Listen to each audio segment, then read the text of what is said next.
British Columbia Institute of Technology acknowledges that our campuses are located on the unceded traditional territories of the Coast Salish nations of Musqueam, Squamish, and Tsleil-Waututh.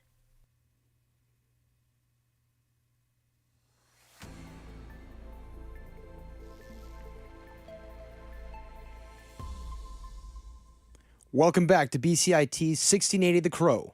My name is Braden Goodman, and these are the stories that are shaping our world. Let's get into it.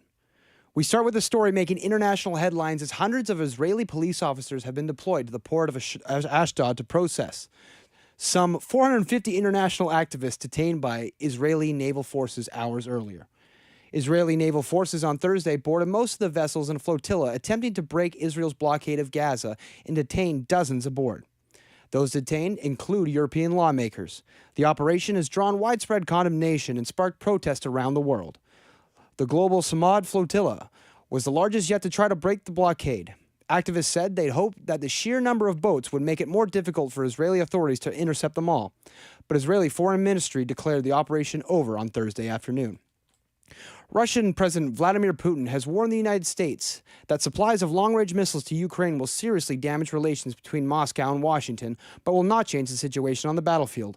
At the same time, Putin hailed U.S. President Donald Trump's effort to help negotiate peace in Ukraine and described their August summit in Alaska as productive.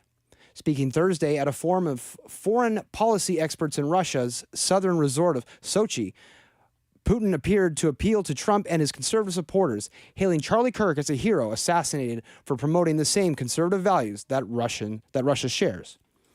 New developments south of the border regarding the U.S. government shutdown. The White House is warning of mass firings. It's day 2 of the U.S. government shutdown, and Republicans and Democrats remain deadlocked. President Trump says as the shutdown continues, he'll continue to fire federal workers and permanently cut infrastructure projects. ABC's Karen Travers has more. The White House says that threat is very real. That's according to White House Press Secretary Caroline Leavitt earlier today. And she also said that it could be thousands of federal workers who are impacted and fired during this government shutdown. The White House says that the president today is meeting with his budget chief, Russ Vought, to talk about what programs could be considered cut, either temporarily or permanently, as a result of this shutdown. U.S. President Donald Trump has seized on the government shutdown, using it as an opportunity to reshape the federal workforce and punish detractors. Senate Democrats are holding firm in their opposition of the bill unless Affordable Care Act subsidies are extended. More from ABC's Jay O'Brien, who says Republicans don't seem interested in negotiating. It's really unclear what the path could be. Again, Democrats are holding firm, and the White House has been clear they don't want to negotiate while the government is actively shut down. So if both those sides stick to their guns on that, there's really not a path for a compromise. But the longer this drags out, the more the impacts get worse and worse, and the more pressure could be raised on Democrats. This comes as Trump held a meeting with Budget Director Russ Vought to talk through temporary or permanent spending cuts that could set up a lose-lose dynamic for Democratic lawmakers. A cinema west of Toronto says it's canceling screenings of South Asia films after an arson attempt and shooting on its property in the past week. Film.ca Cinemas says both its incidents at its Oakville, Ontario location occurred overnight while the theater was closed and no one was injured. It says the incidents, quote, may be connected to disagreements with the South Asia film industry and made a difficult decision to pull the screenings for the safety of its staff and guests. Halton police say they are investigating after 2 suspects used a flammable liquid to set the theater's entrance doors on fire September 25th. Although the blaze remained contained, it didn't cause significant damage.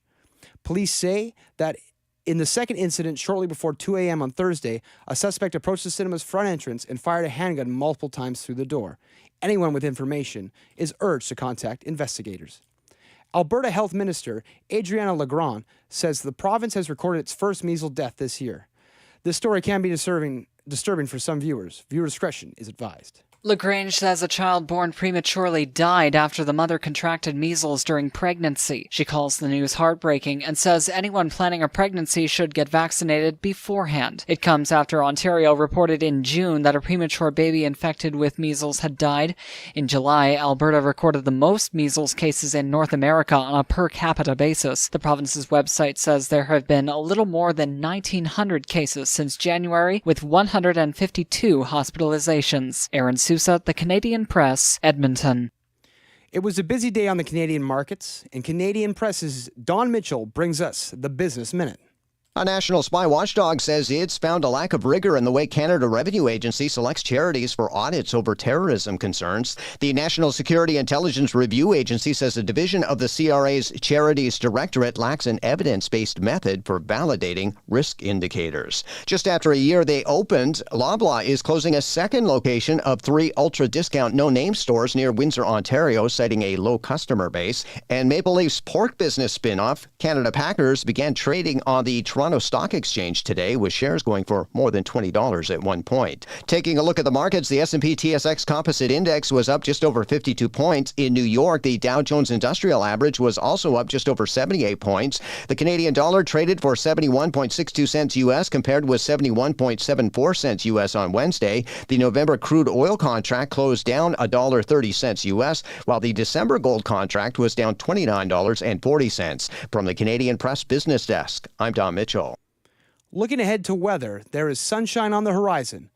With light rain expected to last into the evening, it's going to be a mix of sun and cloud Friday with a high of 16. This weather is expected to continue through Saturday. Then on Sunday, it will be sunshine with a high of 18, dipping to 9 later in the evening. The sun is expected to continue on through Monday with a high of 20 and a low of 10 later in the evening. Airbnb believes that it could provide a solution to the shortage of hotel rooms during the 2026 FIFA World Cup. Our reporter Joe McHugh has more on the potential consequences of requesting the company's recuse. The Short-Term Rental Accommodations Act restricted the types of properties that could be listed on vacation rental sites like Airbnb and VRBO. Airbnb has now asked BC's provincial government and the City of Vancouver to temporarily ease restrictions on short-term rentals during the 2026 FIFA World Cup. Vancouver City Councillor Sean Orr acknowledges that people should be able to rent out their homes, but believes that it needs to strike a delicate balance. It's one thing for somebody to rent out their house or their room. It's another for unscrupulous, landlords and slumlords thinking of, entire SROs that are private that they end the tenancy and now it's a boutique hotel. Or additionally believes that easing up on short-term rental restrictions would pave the way for further concessions down the road. Joe McHugh, BCIT News. The Dallas Mavericks are in Vancouver to face the Oklahoma City Thunder in an exhibition game on Monday night. Our reporter, Cohen Sassman, has more on the story. Fans from all over the Lower Mainland are heading to the SFU campus hoping to get a glimpse of the Dallas Mavericks. It's been more than 2 decades since Vancouver had an NBA team, but the demand for basketball here remains strong. Mavs fans, Eric Trey and Josh Manning, are excited to see their favorite player. Kyrie Irving. And his nutty dribbling. I can't wait to see Cooper Flag as well, because this is his first season. The NBA's decision to bring a matchup like this north of the border shows how serious the league takes its international fan base. And in Vancouver, it's an opportunity to show the appetite for professional basketball never went away. Cohen Sassman, BCIT News. The Northern Super League's new championship trophy honors one of Canada's soccer greats. The Diana B. Matheson Cup was unveiled by the league today and will be handed out for the first time after its championship game November 15th in Toronto. Matheson became the driving force behind the foundation of the Canadian Women's Professional League after a stellar career with the senior national team. The Toronto Blue Jays will know which bitter division rival they'll face in the American League Divisional Series after the wild-card round of the playoff ends today. Toronto will meet either the Yankees or the Boston Red Sox, who play the deciding game of their wild-card series tonight in New York. The best-of-5 ALDS starts Saturday in Toronto. Another big money contract has been signed in the NHL. The Anaheim Ducks have signed defenseman Jackson Lacombe to an 8-year extension worth $72 million. That's the richest contract in total dollars in Ducks history. It comes only 2 days after Minnesota forward Kirill Kaprizov signed an NHL record 8-year, $136 million extension. The Calgary Flames have extended head coach Ryan Huska's contract for 2 years, keeping him signed through the 2027-28 season. Huska has led the retooling of the Flames to a 79-66-19 record. The team is hoping to make a move forward this season after coming within 1 point of a playoff spot last campaign. NFL Commissioner Roger Goodell says the league plans to launch women's and men's professional flag football leagues in the next couple of years. Goodell's comments came today in London as flag football is set to make its Olympic debut at the 2028 Los Angeles Games. The NFL has prioritized flag football as a way to attract young fans, both male and female. Quick sports update for you. The Tigers defeated the Guardians today by a total of 6-3. And the Cubs and Padres are currently underway for the MLB nightcap. And through four innings, it's the Cubs in front by a score of 2-0. Turning our attention to Thursday Night Football, two teams vying for control of the competitive NFC West meet tonight to kick off Week 5 of the NFL season. The Los Angeles Rams host the San Francisco 49ers. Both teams are tied with Seattle for first place in the division at 3-1. Now, hopefully, we won't have any kicking blunders in the football game, something a favorite animated character knows all too well. Apple TV Plus has announced a 5-year extension to remain the exclusive streaming home for the Peanuts. This deal will last until 2030 and includes the classic Peanuts library. Along with new original series and specials, Apple TV Plus first obtained these rights in 2020, including the beloved A Charlie Brown Christmas. As part of holiday tradition, Apple TV will offer non-subscribers free streaming of favorites like It's the Great Pumpkin, Charlie Brown. The platform's Peanuts library continues to expand, featuring shows such as Snoopy in Space and The Snoopy Show. Here's a clip of Linus and Lucy from A Charlie Brown's Christmas to take us out. Good night, Burnaby, and good luck. Braden Goodman, signing off.